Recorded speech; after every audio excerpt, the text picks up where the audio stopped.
Okay, this is the rent versus own and points presentation.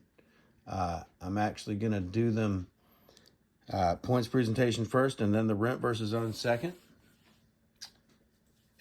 It doesn't really matter which order you do them in, but that's the way I prefer to do it.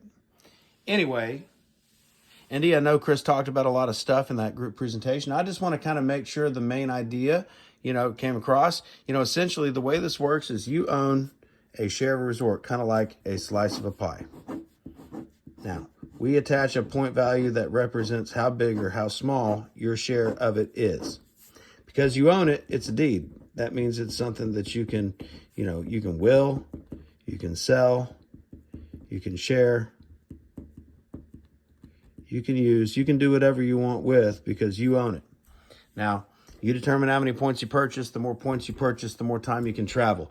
You might have 200,000 points. You could have 300,000 points. Maybe you had 500,000 points, 800,000 points, even millions of points. We have people with literally millions of points. So there's really only three things that you need to know about this to really understand it. It's that simple. Number one, this is a one-time purchase. So that means you pay for this one time. The cool part about this is, though, the points renew every year forever, just like an automatic deposit into your Wyndham account. So you pay once, you get to use points to travel forever. So let's just say that you purchased 500 or 300,000 points, we'll say. So every single year, you have 300,000 points. That makes you VIP bronze. And you're going to get those points reloaded into your Wyndham account automatically on an anniversary date. And that goes on forever. Now, let's say you want to come back here to the Smoky Mountains, all right? You do a little long weekend in the Smoky Mountains, prime time, 1-bedroom studio, Sunday, Monday, Tuesday, it's 9,000 points per night, and 3 times 9 is 27, so that's 27,000 points. You deduct them from the total, and you've got 283,000 points left over to keep traveling on. Do you see how that works? Maybe your next trip, you go to Branson, Missouri. You spend a week in a 1-bedroom studio. That's 105,000 points. Again, you deduct them from the total. Whatever points left over, if you can't use them all, bank them into a future year.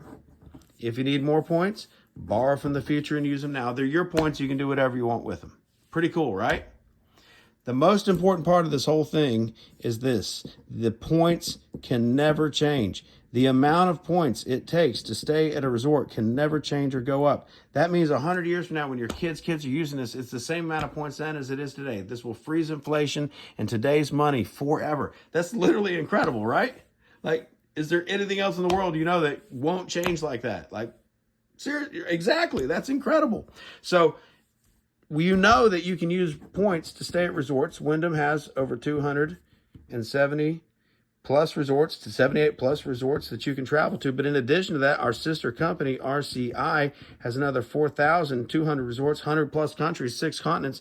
You can literally travel all over the world. When you said you wanted to go to Africa and do a safari and actually see this incredible place, you can go to Africa through RCI. There's tons and tons of resorts. But not just that. You can also use this through our Wyndham Rewards program. You can convert your points and use it to stay in over 8,000 plus hotels too. And this is incredible because these are places like Days Inn, Nights Inn, Ramada, Howard Johnson, Super 8, Wingate, Baymont, Microtel. The list goes on. It's lots and lots of hotels you're very familiar with. And not just that. You can use your points for things like round trip airline tickets. You can use them for car rentals, for cruises, for entertainment packages. You can use them for things like Disney tickets and literally get your park passes with points. It's literal currency. Points are currency. Do you see how this works? Isn't that incredible? So here's why people do it, India. You shared with me every year you're doing about 2 to 3 weeks of travel, and generally you're staying in a hotel. Looks just like this. Got a little table over here in the corner. Got a little bathroom over here. Got a little door over here. And you spend somewhere between, you said about what, 2 to 3 weeks per year? Exactly. Okay, perfect. Also, you said that was about, what did you say, 3 to 4,000, right? Per year on average. All right, let's say 1, 2, 3, 4, 5 years go by. At that rate, how much money have you spent? Exactly, 15 to 20,000. Now, 6, 7, 8, 9, 10 years go by. Now all of a sudden, that turned into how much money?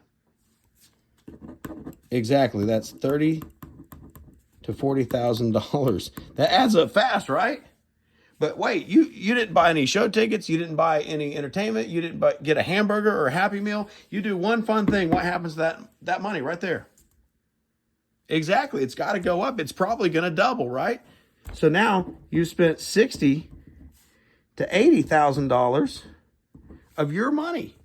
And that was with no inflation at all. Let's say you take that money and you rent. They give you a little piece of paper. What's that called? Exactly right. That's a receipt. If you take all the receipts you've ever had in your life to the bank and say, give me what they're worth, what will the teller say? Garbage. Exactly. It's 100% loss. Let's say you were to take the exact same money over here and you choose to own. Now, here's the thing. They're going to give you a sheet of paper also. And if you take that one to the bank, they put it in a safety deposit box because that's a deed. That's 100% gain. Do you see the difference here? I mean, would you rather have something to show for your money, take a gain, or would you take a loss on your money? Exactly. I would rather have a gain as well. Here's the other side of it. On the 11th year over here, when you rent, are they going to say, oh, look, it's India. This one's on us. Or are they going to want more money? Exactly. They're always going to want more money because you're going to pay for as long as you go. The plan when you rent is to pay forever. The plan when you own is to pay once. Would you rather pay once or pay forever? Of course. The difference, again, over here, instead of paying every time, once it's bought and paid for, now you own it. You just get to continue to use it. And I'm just saying, wouldn't you rather pay once, like I said, travel forever instead of paying forever every time you travel? Exactly. But here's the bigger picture. Let's say it was the exact same money to the penny. Forget deeds and receipts for a second.